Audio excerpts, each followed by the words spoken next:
So yesterday, Jose Altuve made some history, and in the process, he shattered the dreams of Rangers fans across America. The Diamondbacks, they are apparently playing with a chip on their shoulder because they have bulletin board material from the Phillies. Apparently, a backup catcher for the Phillies, his name is Garrett Stubbs. He talked about sweeping Arizona and making a beeline to the pool, so Diamondbacks players, they took that personally. Also, we have a big update on Kim Ng, the former GM of the Marlins. She has declined the Red Sox job, but then the Red Sox immediately turned around and went to Gabe Kapler, who was just fired by the Giants. So again, a lot to talk about. All of that in today's MLB recap. And just a reminder, if you're going to any sporting events or concerts anytime soon, use code Fuzzy on SeatGeek. And right now on Underdog Fantasy, if you use code Fuzzy, they will match your first deposit up to $500. Here's my matchups for the Phillies game later on today. Now, before we talk about yesterday's Phillies game and the bulletin board material given to the Diamondbacks, let's talk about the Astros and the Rangers. We have Justin Verlander versus Jordan Montgomery, so we know it's going to be a low-scoring first few innings. Bregman, he's creeping up on the postseason home run leaderboard as well. He has 18 home runs. He ties Kyle Schwarber and Reggie Jackson for, I think, the 4th or 5th most ever in the playoff history. That was the only run allowed for the first 5. Well, I guess the first 4.5, because Nathaniel Lowe, he smoked a pitch off of Justin Verlander for a solo home run. The score's knotted up at 1-1, and Jose Abreu,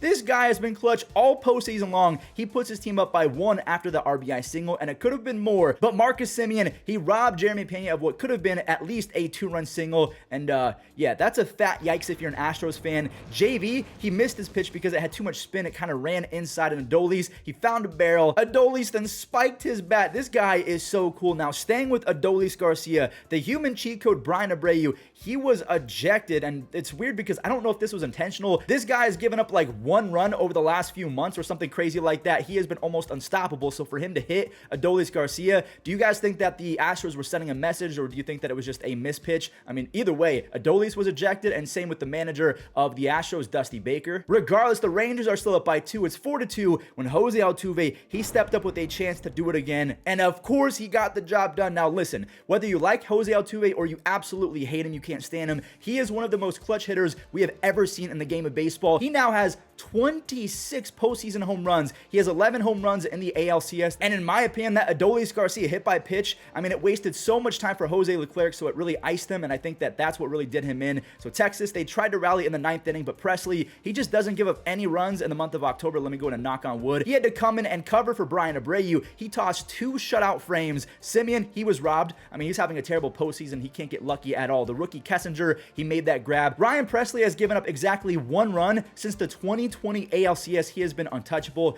Houston, they are now up 3-2 in that series. So we just saw Marcus Semien get robbed. Look at Lourdes Gurriel Jr. robbing JT Realmuto of extra bases. Lourdes has been insane all playoffs. Emmanuel Rivera, he was given the start at third base over Evan Longoria, and he delivered with an RBI single in the 2nd inning, and that was right before Arizona made it 2-0, as Gabriel Moreno, he clutched up twice in this game. We'll get to his 2nd clutch base hit later on, because Schwarber, there it is. We have some history. Move over, Mr. October. Reggie has 18 home runs. Schwarber, he now has 19 home runs, which is the most ever by a left-handed hitter in the postseason. Marshy, he then doubled in JT Realmuto, and we have a brand new ball game, and the momentum, it kept swinging the Phillies' direction because Castellanos, he flew in to make a nice sliding grab, and Philly, they took the lead after a bad throw to home, and 2 scored. Things were looking so bleak for Arizona, and then a sac fly from Trey Turner made it 5-2. The one tiny little problem is the wrinkle in this math equation is that Craig Kimbrell exists, and he should have never stepped foot in this game, at least in my opinion. After Orion Kirkering walked in a run to make it 5-3, Alek Thomas, he pulled an outside fastball for a 2-run home run. He ties it. I think that ball went into the pool. Alek Thomas didn't have the best regular season, but it's really cool to see him break out a little bit in October. Remember what I said about Gabriel Moreno? He clutched up twice. There's the 2nd time. He goes up the middle to put the Diamondbacks out in front, and you know what that means. Paul Sewald, he's going to come in and throw pitches, because anytime a team has the lead and you have Paul Sewald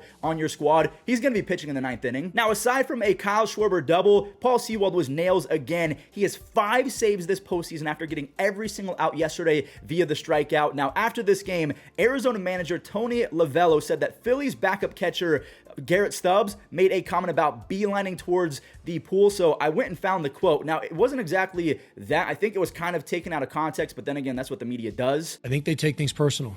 They got a chip on their shoulder. I know their backup catcher made a statement about sprinting towards a pool or making a beeline to the pool. I think they're wearing that a little bit, and they're motivated by that externally, and they're motivated to be as good as they possibly can internally. But hey, you know what? Bulletin board material is bulletin board material, whether it's the backup catcher or Orlando Arcia. The other team is going to take it personally. So just shut your mouth, right? Or maybe not, because it makes baseball more fun. Teams who were down by 2 going into the 8th inning of a championship series, they were 0-24. They are now 2-24 because both the Houston Astros and the Arizona Diamondbacks overcame 2-run deficits after the 8th inning. Finally, right? It's been a fun postseason, I'm not gonna lie, but the games have either been blowouts or they've been close games, but a team never gave up a lead, where it's just like if the Rangers were out in front, they stayed out in front. The only game being played today is the Phillies at the Diamondbacks, so we'll have to wait and see if the Astros can clinch the series against the Rangers, I think tomorrow. But we have Wheeler versus Zach Gallen, Zach versus Zach. This is going to be a clash of the Titans. I hope that Zach Gallen is a little bit better, because he was not very good in the first game. I think the Phillies hit like 4 home runs off this guy.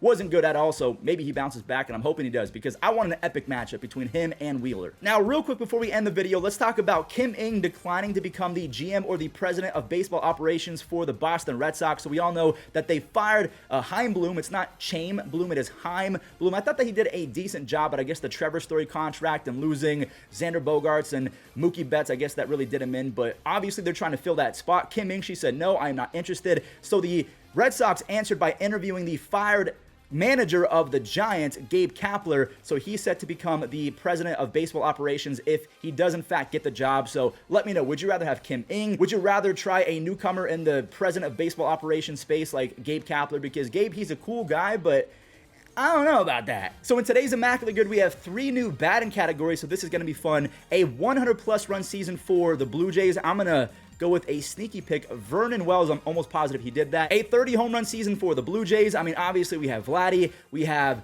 Edwin Encarnacion. I'm going to go with an old school player, Joe Carter. I'm almost positive he did that. Joe Carter, 16%. I feel like that was going to be lower. A 40 double season for the Blue Jays. You have Vladdy. Actually, has Vladdy gotten 40? I don't remember if he did that in his second MVP placing behind Ohtani a few years ago. I'm going to go with John.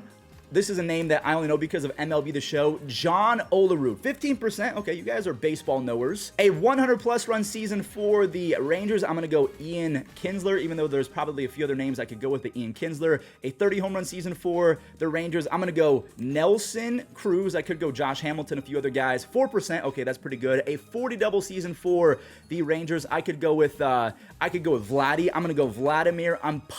Did he do it?